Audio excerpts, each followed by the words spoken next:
우리는 아직도 벌 아래, 형벌 아래 있는가라는 제목으로 하나님의 말씀을 나누려고 합니다. 오늘 이 말씀은 지난주에 새벽기도 때 다루었던 말씀입니다. 제가 이 말씀을 읽고 묵상하면서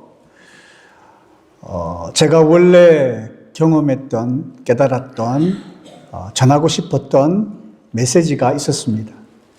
그런데 그 말씀대로 준비하는 가운데 말씀이 끝이 나지 않는 겁니다. 묵상하고 말씀을 읽어도 그렇게 그쪽으로 인도하시지 않는 것 같다는 느낌을 들었어요. 결국 기도하면서 말씀을 정리를 하고 이제 말씀을 전하기에 앞서서 들었던 그런 생각이 있었습니다. 그게 뭐냐면 바로 이것입니다. 물에 빠진 사람이 있어요. 이미 폐에 물이 차고 의식이 흐려지기 시작합니다. 누군가가 뛰어들어서 그 사람을 건져내어요. 숨을 쉬지 않으니 CPR을 통해서 숨을 쉬게 합니다. 거의 죽어가는 사람이 기침을 하며 겨우 숨을 내쉬어요. 그러고 난 이후에 정신을 차리자 이런 이야기를 합니다. 제 가방은 어디 있습니까? 제 시계는, 핸드폰은 어디 있습니까? 여러분 어떤 속담이 생각이 나시지요? 자, 말씀을 정리하면서 오늘 말씀을 통해 전하고자 하는 메시지를 곰곰이 묵상하면서 내린 결론이 그거였습니다. 참 제가 도둑놈 심보로 살고 있다. 우리 그리스도인들이 참 도둑놈 심보로 살고 있구나라는 것을 깨닫게 되었습니다. 사실 새벽기도 때 묵상하면서요 이런 생각을 했었습니다. 다윗이 죄를 범했습니다. 그리고 그 죄에 대한 대가를 받게 됩니다. 근데 그 대가가 너무 크게 느껴지는 거예요. 제가 여기서 말씀드린 거는 죄에 비해서 대가가 크다는 말씀이 아니라 다윗이 감당해야 하는 죄의 대가가 너무나 크더라라는 겁니다. 제가 왜 이 생각을 했냐면 우리도 다윗과 같이 똑같이 죄를 범하며 살아간단 말이에요. 여러분 죄 안 짓습니까? 죄를 지으며 살아가신다는 말씀입니다. 그런데 그 죄에 대한 대가가 있다고 한다면 우리가 어떻게 이 세상을 살아갈 수 있을까? 우리가 그 죄에 대한 대가, 그 결과를 우리가 어떻게 다 감당할 수 있을까라는 생각을 했었습니다. 그래서 저는 속으로 그래도 예수님께서 십자가에 죽으셨고 예수님의 그 십자가 사건 그 이전과 이후는 다르겠지라며 스스로를 안위하면서 말씀을 묵상하려고 했던 거예요.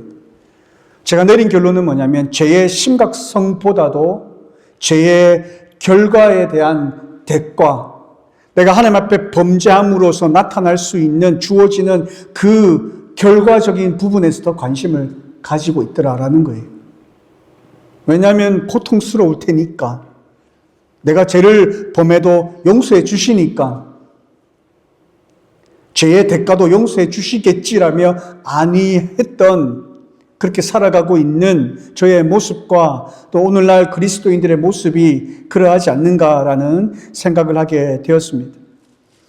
우리는 죄를 지으면 십자가를 생각합니다. 나쁜 것은 아닙니다. 근데 십자가 사건이 다 해결해 줄 거야 라며 우리 스스로를 안위합니다. 예수님의 그 십자가 그 죽음, 그 보혈의 능력 얼마나 큰데, 보혈의 그 능력이 얼마나 큰데 아마 내가 죄를 짓는다 할지라도 죄의 결과까지 용서해 주실 거야. 피할 수 있을 거야.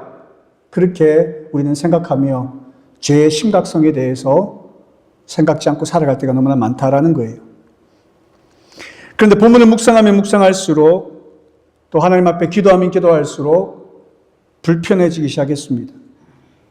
최종적으로 제가 앞서 말씀드렸던 그 속담이 생각이 났었고 나는 도둑놈 심보를 갖고 있는 사람이구나 결론을 내리게 되었습니다.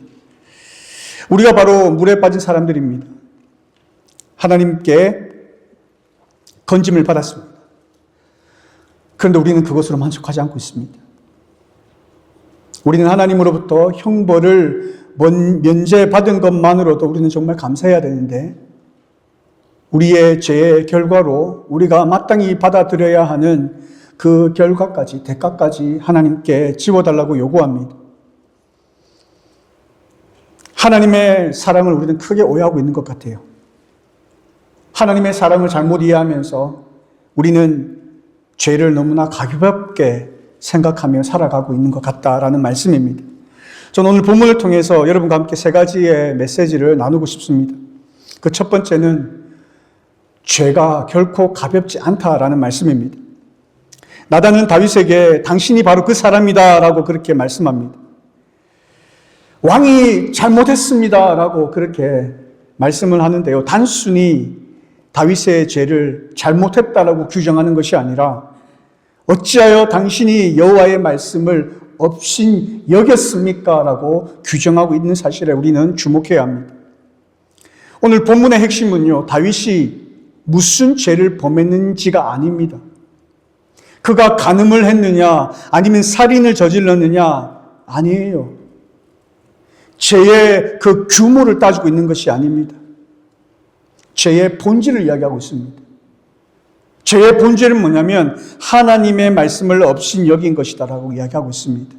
다른 말로는 하나님을 경멸하고 하나님을 무시했음을 지적하고 있다라는 것입니다. 죄는 크고 작음의 문제가 아닙니다. 하나님 앞에 죄를 범하는 그것은 하나님을 경멸하는 태도이고요. 하나님을 무시하는 태도이기에 우리가 죄를 범하게 된다라는 것입니다. 그러하기에 죄는 결코 가볍게 생각할 것이 아니다라는 말씀입니다. 단순히 죄는 어떤 규칙이 있고 그 규칙을 위반한 것이 아니에요. 하나님과 우리 사이의 관계를 배반한 것입니다. 하나님의 은혜에 대한 배신 행위다라는 거예요.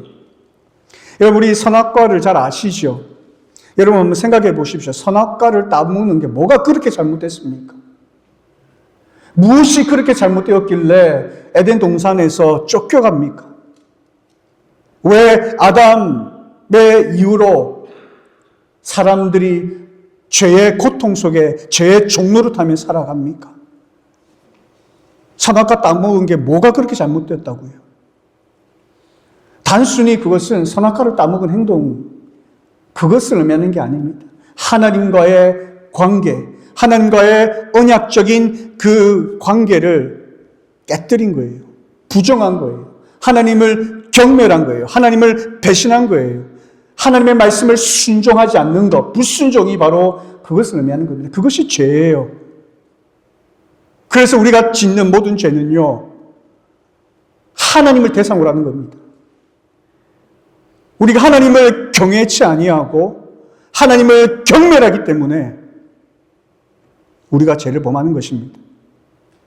우리가 의식을 했든 하지 못했든 간에 내가 어떻게 하나님을 경멸할 수 있어요? 저는 하나님을 절대로 경멸한 적이 없습니다 라고 그렇게 반문하실지 모르겠으나 우리가 하나님의 말씀을 불순종하는 그 자체, 우리가 죄를 범하는 그 자체가 하나님을 향해서 하나님을 경멸하는 행동이다라고 말씀은 우리에게 말씀하고 있다라는 것입니다. 그래서 죄는요, 우리가 절대로 가볍게 여겨야 할 부분이 아닙니다. 우리의 작은 타협, 우리에게 숨겨져 있는 음란, 우리의 분노의 말, 정직하지 못한 결정들, 이 모든 것이 하나님을 경멸하기 때문에 나타나는 현상이다라는 사실을 기억하시기를 바랍니다. 뱀이 하와를 속였듯이, 유혹했듯이, 속삭였듯이 오늘도 우리에게 그렇게 이야기합니다. 이 정도는 괜찮겠지. 이 정도는 하나님 인정해 주실 거야. 이해해 주실 거야. 원래 나는 본성이 악한 사람인데 하나님 이해해 주시겠지. 괜찮아. 이렇게 우리를 유혹하지만 실상은 그렇지 않다라는 겁니다. 하나님을 경멸하기 때문에 나타나는, 하나님을 없인 여기기 때문에 나타나는 현상이다. 죄의 규모와는 상관없습니다. 죄 자체가 그러하다라는 것입니다. 사도행전 5장에 보면 아나니아와 삽비라가 있습니다. 그들의 땅을 팔아서 헌금을 했습니다. 하지 않아도 되는 것을 했단 말이에요. 칭찬받아 마땅한 행동이었습니다. 문제는요, 전부를 드리지 않았다라는 겁니다. 그게 문제일까요, 여러분? 베드로는 분명히 이야기합니다. 팔기 전에도 네 것이 아니었느냐? 팔고 난 이후에도 네 마음대로 할 수 있는 것이 아니었느냐? 왜 거짓으로 속이느냐, 여기에 집중하고 있습니다. 전부를 드리지 않았기 때문에 그들이 죽은 것이 아니라 하나님 앞에서 하나님을 속였기 때문이에요. 돈의 액수가 문제가 아니었습니다. 하나님을 없인 여겼기 때문이다라고 그렇게 말씀하고 있는 거예요. 죄의 심각성을 말씀하고 있습니다. 아주 작은 것이랄지라도 우리들이 정말 심각하게 생각하지 아니하고 허투루 생각하는데 작은 그 부분도 하나님 앞에서는 결코 작지 않다라는 것입니다. 여러분, 죄가 가볍다 생각하십니까? 거룩하신 하나님 앞에 작은 죄는 가볍지 않습니다. 이 정도 괜찮겠지라는 생각하는 그 죄도 하나님 앞에서는 선명하게 드러납니다. 그래서 죄는 단순한 도덕적인 실수가 아니라 하나님과의 관계를 뒤흔드는 반역이란 사실을 여러분 기억하시길 바라요. 여러분, 만약에 여러분이 의도치 않은 실수로 어떤 누군가가 죽음을 당했다 생각한다면 여러분 삶을 제대로 살아갈 수 있겠습니까? 여러분에게 주어지는 그 죄책감 때문에 의도치 않고 계획지 않은 어떤 나의 어떤 실수, 나의 부주의 때문에 어떤 누군가가 죽었단 말이에요. 여러분 괜찮으시겠어요? 평생 살아가시면서 그것이 여러분에게 트라우마로 남지 않으시겠어요? 그런데요, 여러분 실수로, 여러분의 범죄로 한 사람이 아닌 예수님이 죽으셨단 말입니다. 여러분 거기 어떤 기분이 드십니까? 십자가가 왜 필요했을까요? 죄의 문제가 가볍지 않기 때문입니다. 저의 죄 때문에, 여러분의 죄 때문에 하나님이신 예수님이 오셔서 죽으셔야 할 만큼 죄의 문제가 가벼운 것이 아니다라는 거예요. 그래서 여러분 죄를 가볍게 여기지 마시기를 바랍니다. 아주 작은 죄도 가볍게 여기지 마시기를 바랍니다. 두 번째는 공의는 반드시 대가를 요구한다라는 거예요. 우리의 작은 죄라 할지라도 하나님의 공의는 그 죄에 대한 대가를 반드시 요구하신다는 사실입니다. 오늘 본문을 보면 참 무거워집니다. 이제 내 집에서 칼이 영원히 떠나지 아니하리니. 다윗 가문의 역사를 들여다보면요, 그 다윗의 가문을 설명하는, 관통하는 그러한 선언이라 할 수 있습니다. 다윗의 집에 칼이 영원히 떠나지 않았다. 암논이 욕망으로 이복 누이 다말을 범합니다. 다말의 오라비였던 압살롬이 분노하게 되고 결국에는 살인을 전하죠. 그 살인으로 말미암아 다윗과 관계가 서운해지고 또 그것이 결국에는 다윗에게 반역하게 됩니다. 다윗은 그것 때문에 아들 때문에 도망치게 돼요. 나중에 아도니아의 반란이라든지 여러 가지 부분에 있어서 칼이 떠나지 않았습니다. 왜요? 다윗의 죄 때문이라는 거예요. 죄에 대한 결과로서 이러한 일이 벌어졌다라고 이야기합니다. 그런데 다윗은요, 용서받았어요. 하나님이 분명히 말씀하셨습니다. 당신은 죽지 아니하리라. 그런데 왜 그의 집에 칼이 남아있느냐라는 거예요. 왜 아들이 죽고 자녀들끼리 분쟁이 일어나고 반역이 일어나고 아내들이 욕을 보고 이런 일들이 왜 일어나느냐라는 겁니다. 용서는 선언되었지만 하나님의 공의는 사라지지 않았습니다. 이 지점에서 우리는 굉장히 불편해지고 두려워집니다. 하나님은 사랑이시라면서요. 예수님의 십자가 아래에서 모든 것이 다 용서받았다면서요. 왜 이런 대가가 주어집니까? 왜 우리는 이 대가를 치러야 합니까? 왜냐하면 죄는 그냥 덮어질 수 있는 문제가 아니기 때문에 그렇습니다. 그만큼 죄의 심각성은 우리의 상상을 초월하는 것입니다. 죄는 하나님의 거룩을 침해한 사건이고 단순한 실수가 아닌 앞서 말씀드렸던 것처럼 하나님을 업신여긴 결과로 나타나는 것이고 하나님의 공의는 그 죄에 대한 값을 반드시 치르고 요구하시기 때문에 그렇습니다. 구약의 제사 제도를 보십시오. 피 흘림이 없은즉 사함이 없다 했습니다. 죄는 감정으로 해결되는 게 아닙니다. 미안하다라고 해서 끝나는 것이 아닙니다. 누군가는 반드시 죽어야 해결되는 문제였습니다. 다윗은 살았습니다. 그러나 아들은 죽습니다. 왜 다른 존재가 대신 죽어야 하는가? 왜냐하면 하나님의 공의 때문에 그렇습니다. 죄는요, 그냥 사라지지 않기 때문에 그렇습니다. 6월절의 밤을 한번 생각해 보십시오. 출애굽기 12장에 보면 그 밤에 죽음의 영이 애굽을 지나갔습니다. 그런데 애굽 사람에게만 지나간 것이 아니에요. 이스라엘 백성들에게도 지나갔습니다. 그 밤 모든 집 위에 심판이 지나갔습니다. 차이는 이스라엘 백성들과 애굽 사람들과 그 관계 속에서 생겨난 차이는 도덕성도 아니었고 그들의 혈통이 아니었고 바로 문설주에 발린 어린 양의 피였습니다. 죽음은 그냥 넘어간 것이 아니었어요. 분명히 집행이 되었습니다. 다만 이스라엘 집에는 장자가 아니라 어린 양이 대신 죽은 거예요.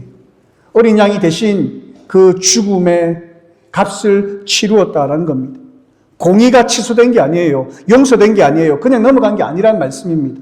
이스라엘 백성 그 집에도 죽음의 영이 갔고 죄의 값을 물었단 말입니다. 장자가 아닌 어린 양이 그 죄의 값을 물었던 것입니다. 여기서 우리는 조용히 질문해 봐야 합니다. 그렇다면 나의 죄의 대가는 누가 치렀는가? 누가 치렀는가? 십자가입니다. 반드시 치러야 한 그 대가를 예수님께서 이 땅 가운데 오셔서 십자가에서 우리를 대신하여 죽으심으로 우리가 져야 할 그 죄의 대가를 예수님께서 골고다에서 집행하신 거예요. 당하신 거예요. 우리를 대신해서 하나님의 아들이신 예수 그리스도께서 칼을 맞으셨다라는 겁니다. 이 자체가 우리에게 엄청난 복음입니다. 우리가 그 죄에 대해서 그 죄에 대한 값을 치러야 됩니다. 우리의 생명으로 죽음으로 치러야 됩니다. 그런데 예수님께서 대신 치러주신 거예요. 그래서 우리는 그 형벌을 면제받은 것입니다. 그런데 우리는 더 나아가 여기서 묻습니다. 왜 우리에게 죄의 결과가 남아 있습니까? 하나님 사랑이시잖아요. 그 순간 우리는 물에서 건짐 받은 사람이 보따리를 내놓으라는 태도로 변하는 거예요. 하나님께서 우리에게 베푸신 그 사랑, 그 크신 은혜가 얼마나 큰데 그것 이외에 다른 것, 보따리, 내 시계, 내 핸드폰 하나님 앞에 달라고 하는 겁니다. 그래서 제가 앞서 말씀드렸던 도둑놈 심보로 살고 있는 모습이 바로 나의 모습이다라는 거예요. 여러분 어떻게 살아가십니까? 여러분의 모든 죄가 다 사함을 받으십니까? 그 사함을 받는 그 의미가 무엇입니까? 정죄함이 없다라는 말씀의 그 의미가 무엇입니까? 제대로 우리가 이해하고 살아가고 있느냐라는 거예요. 우리는 정죄함이 없습니다. 그러니까 우리의 생명과 맞바꿔야 하는 그 대속의 예수님의 대속의 죽음으로 말미암아 그 형벌로부터 우리는 자유함을 얻었어요. 그러나 우리의 죄에 대한 결과는 여전히 고스란히 남아 있다는 사실을 여러분 기억하셔야 됩니다. 왜냐하면 죄가 그만큼 심각한 것이고요. 하나님의 공의적인 속성 때문에 그러하다라는 겁니다. 우리 하나님 앞에 기도합니다. 하나님 이 상처 없애주세요. 이 책임도 면제해 주세요. 이 후폭풍도 없애주세요. 형벌 면제만으로 충분하지 않습니다. 하나님, 나의 죄에 대한 결과로서 주어지는 이 모든 것들도 다 없애주세요. 이것이 맞는 태도이냐라는 거예요. 사랑하는 성도 여러분, 우리는 원래 죽어야 할 사람이었습니다. 예수님의 그 십자가를 통해서 우리에게 말씀하신 대속의 죽음은 우리의 존재 자체를 바꾸어 주는 거였어요. 하나님의 자녀로 더 이상 우리는 심판받아서 지옥에 갈 수 없는 하나님의 자녀로서 하나님과 함께 하나님의 나라에 거할 하나님의 자녀가 된 것을 말씀하고 있는 겁니다. 그러나 여전히 죄에 대한 결과는 책임은 남아있는 겁니다. 여기서 우리가 살펴봐야 할 세 번째 메시지는 우리는 벌 아래 있지 않다라는 겁니다. 이것을 우리가 잘 이해를 해야 합니다. 다윗이 고백합니다. 내가 여호와께 죄를 범하였노라. 그는 변명하지 않습니다. 환경을 탓하지도 않습니다. 그 순간 나단이 선포합니다. 여호와께서 너를 사하여 주셨다. 그래서 너는 죽지 않을 것이다. 문장은 단순한 위로로 끝나는 것이 아니에요. 법적인 선언입니다. 율법대로 하면 다윗은 죽어야 했거든요. 간음을 보냈습니다. 살인죄를 지었습니다. 그건 사형이었어요. 그런데 하나님께서는 용서해 주십니다. 죽지 않게 하십니다. 형벌은 취소되었습니다. 죽음은 생명으로 바뀌었습니다. 그러나 그가 감당해야 할 것들이 있었습니다. 여기서 우리가 자주 오해하는 지점이 여기 있습니다. 형벌이 사라졌다고 해서 모든 결과가 사라지는 것이 아니더라라는 거예요. 모든 성도님들은요, 예수님이 다 용서하셨으니까 나의 삶에 모든 후폭풍도 없어져야 되는 거 아닙니까? 라고 뻔뻔하게 이야기할 때가 있습니다.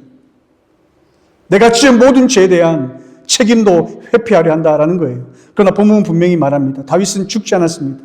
그러나 아이는 죽었습니다. 그리고 다윗의 가문의 한 아이였던 예수 그리스도께서 그 짐을 짊어지셨습니다. 칼은 다윗의 가문에서 떠나지 않았습니다. 왜일까요? 하나님이 용서하지 않으셨기 때문에 그럴까요? 아닙니다. 죄의 구조적인 파괴력 때문에 그렇습니다. 형벌과 죄에 대한 결과는 다릅니다.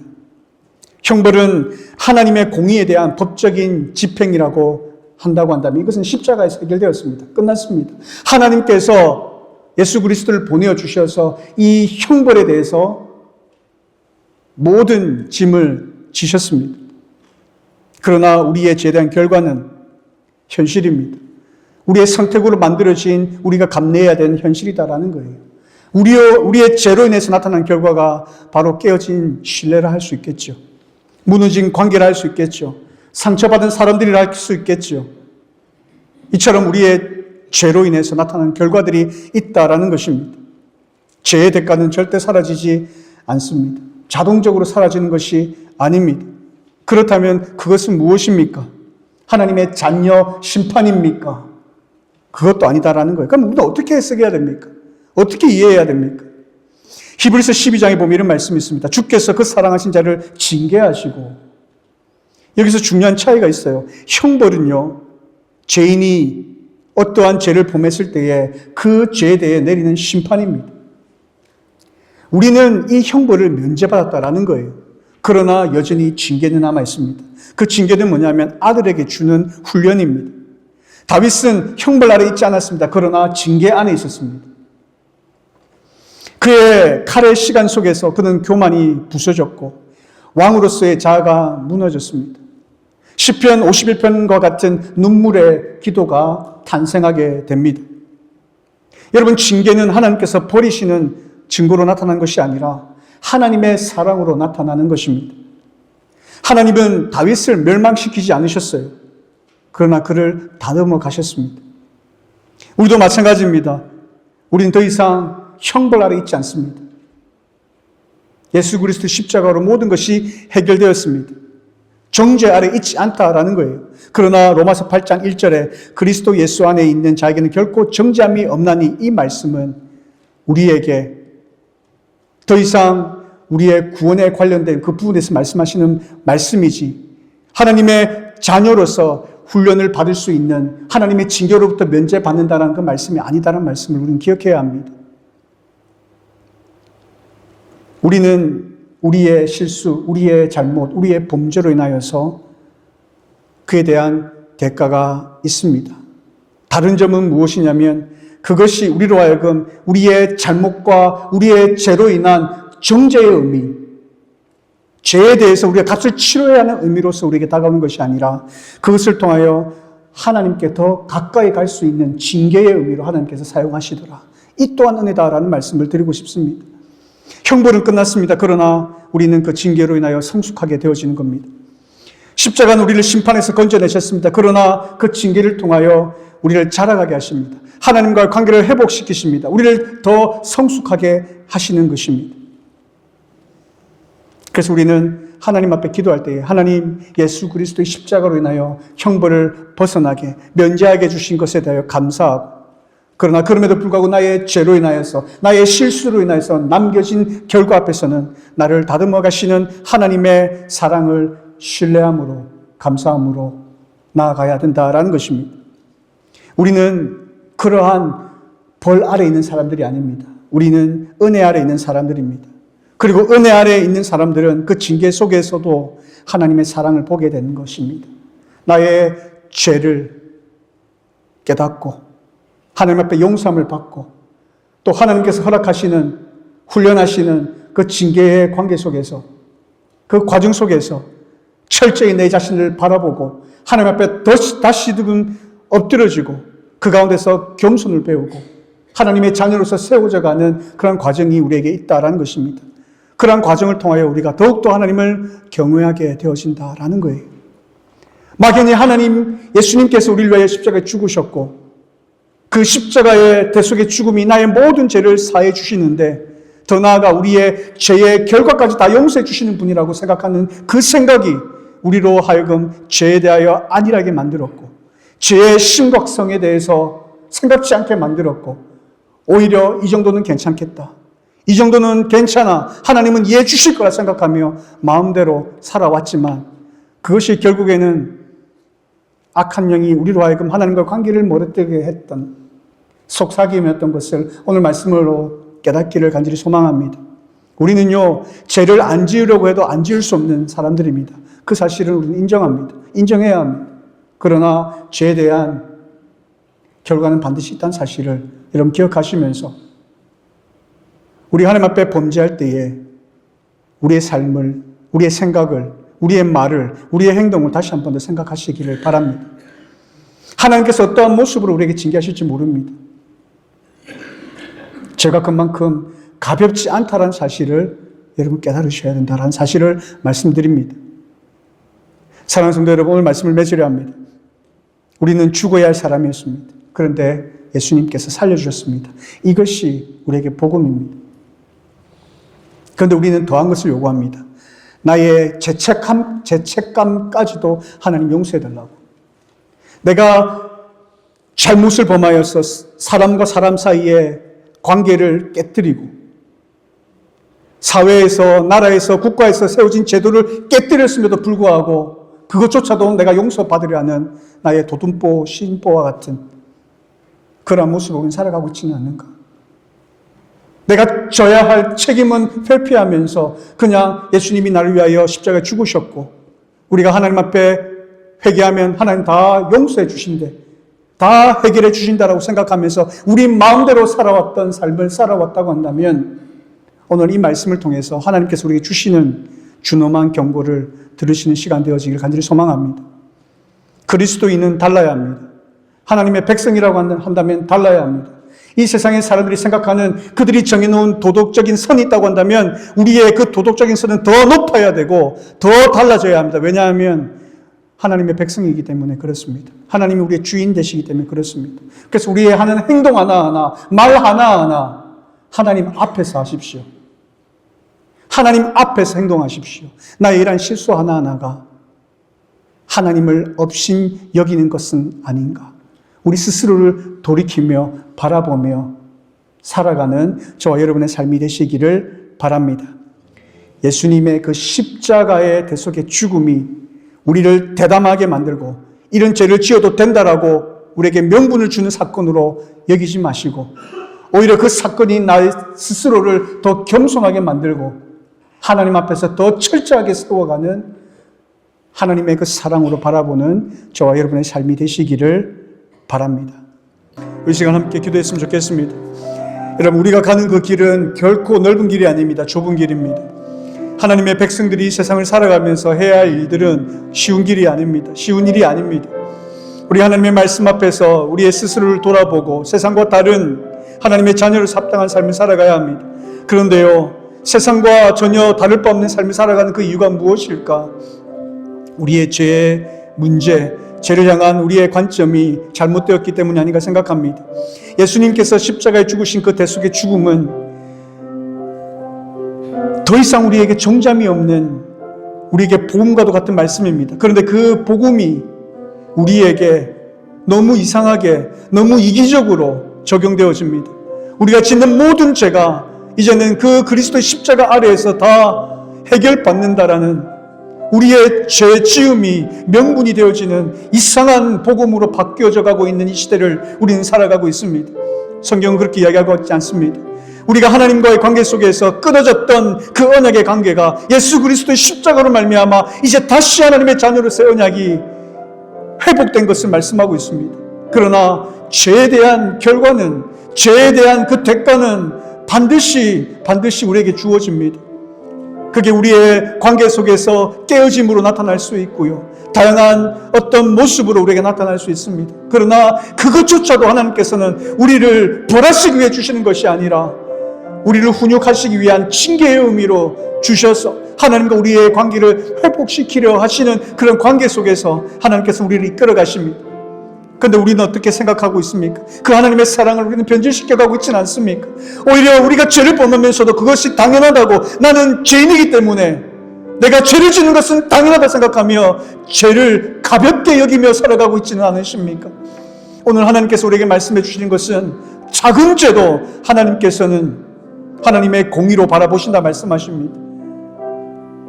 우리가 하나님께서 말씀하신 예수 그리스도의 십자가 사건을 우리가 정확하게 이해하고 이 세상을 살아가면서 하나님의 자녀로서 우리 어떤 삶을 살아갈 것인가 곰곰이 생각하는 시간 되었으면 좋겠습니다.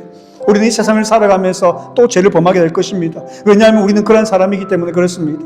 이 시간 우리 앞에 나아갈 때에 우리의 연약함을 정직하게 아뢰시기를 바라요. 그러나 그럼에도 불구하고 하나님 용서해달라고, 또 그 관계 속에서 하나님의 사랑을 깨닫고 하나님의 자녀로서 성숙하는 그러한 기회로 하나님 삼아주실 때에 감사함으로 그 안에서 하나님의 사랑을 깨닫는 주의 백성 되게 해주십시오. 그래서 나의 삶이 어제보다 오늘이, 오늘보다 내일이 더 나은 삶이 되길 원합니다. 더 하나님을 향해 하나님과 더 가까워지는 삶이 되어지기를 원합니다. 더욱더 성숙한 삶이 되어지기를 원합니다라는 고백이 이 시간 하나님 앞에 드려지기를 간절히 소망합니다. 시간이 너무나 오랫동안, 우리의 신앙의 연수가 오래되었지만 우리의 삶이 변하지 않는다는 것은 우리에게 무엇인가 문제가 있다는 사실입니다. 우리가 그것을 깨닫지 못하고 있습니다. 마귀의 속삭임에 우리가 넘어가고 있습니다. 그 유혹 앞에, 그 속삭임 앞에 넘어가지 마십시오. 아주 작은 죄랄지라도 그냥 내버려 두지 마십시오. 철저하게 해결하십시오. 하나님 앞에 깊이 아파하십시오. 그럴 때에 우리가 하나님의 자녀로서 바로 세워져 간다, 저는 그렇게 생각합니다. 이 시간 하나님께서 우리 주신 말씀, 하나님의 음성을 들으신 분 계시다면 그 말씀대로 이 시간 하나님 앞에 간절히 기도하며 나가는 시간 되기를 바랍니다. 하나님 앞에 철저히 회개하고 나의 삶의 아름다운 변화로 나타나는 아름다운 열매 맺는 삶을 살아가겠노라고 하나님 앞에 결단하는 시간 되시기를 바랍니다. 우리 함께 하나님 앞에 기도하며 나가겠습니다. 참 좋으신 나의 아버지 하나님, 하나님 은혜를 감사합니다. 하나님께서 오늘 주신 말씀 하나님 붙들고 이 시간 다시 한번 하나님 앞에 나아갑니다. 하나님 예수 그리스도의 그 십자가의 사랑이 우리 너무나 방종으로 이끌었습니다. 하나님의 사랑을 우리는 다르게 우리에게 적용하였습니다. 우리의 모든 죄가 다 용서함을 받는, 물론 하나님 앞에서 용서함을 받는 것은 사실이오나 우리가 짓는 모든 죄에 대하여 책임의식을 갖지 아니합니다. 하나님께서 용서해 주신다라고 생각하며 죄를 너무나 가벼이 여깁니다. 아버지 하나님, 하나님께서 바라보시는 시각이 무엇이고 예수 그리스도께서 십자가에 죽으신 그 사건이 무엇이며 그 사건을 통하여 우리에게 이루어진 역사가 무엇인지를 우리가 분명히 깨닫게 하여 주시고, 우리의 삶 가운데 그렇다면 하나님의 자녀로서 어떤 삶을 살아가야 할 것인가, 죄를 싫어하시고 용납하지 아니하시는 그 하나님의 공의 앞에서 우리는 어떻게 두렵고 떨림으로 하나님을 경외함으로 살아가야 할 것인가를 고민하는 저들의 삶이 되게 하여 주시기를 원합니다. 오랫동안 악한 영들에 의해서 속임을 당하였고 그 이유 앞에 넘어졌다라고 한다면 아버지 하나님, 이 시간 오늘 말씀을 통하여 다시 한번 우리 스스로를 재정비하게 하여 주시옵고 아주 작은 죄부터 하나님 용납하지 아니하는 주의 거룩한 군사로 세워지게 하여 주시옵기를 간절히 원하고 소원합니다. 아버지 하나님, 오늘 말씀이, 오늘 하나님의 함께 하심이 하나님의 인조로 말미암아 깨닫게 하신 그 말씀들 가슴에 새기게 하여 주시고 우리에게 주어진 삶의 현장을 살아갈 때에 세상과 다른 하나님의 백성으로서 거룩한 삶, 구별된 삶 살아가는 저희들의 삶이 될 수 있도록 인도하여 주시옵소서. 살아계신 아버지 하나님, 하나님 은혜를 감사합니다. 하나님의 자녀라 하였고 하나님의 백성이라 하지만 세상과 여전히 다를 바 없는 삶을 살아가는 우리의 연약한 모습들을 발견합니다. 예수님의 그 십자가의 사랑을 우리가 너무나 잘못 적용하고 그 예수 그리스도의 십자가 사랑을 나의 죄를 범하는 것까지 합리화하며 살았던 우리의 어리석음을 깨닫습니다. 뱀과 같이 우리에게 다가와 교묘하게 속삭이는 그 유혹 앞에 번번이 넘어지며 나의 범죄조차도 합리화하며 살았던 지난날의 어리석음을 하나님 앞에 철저히 내려놓고 회개합니다.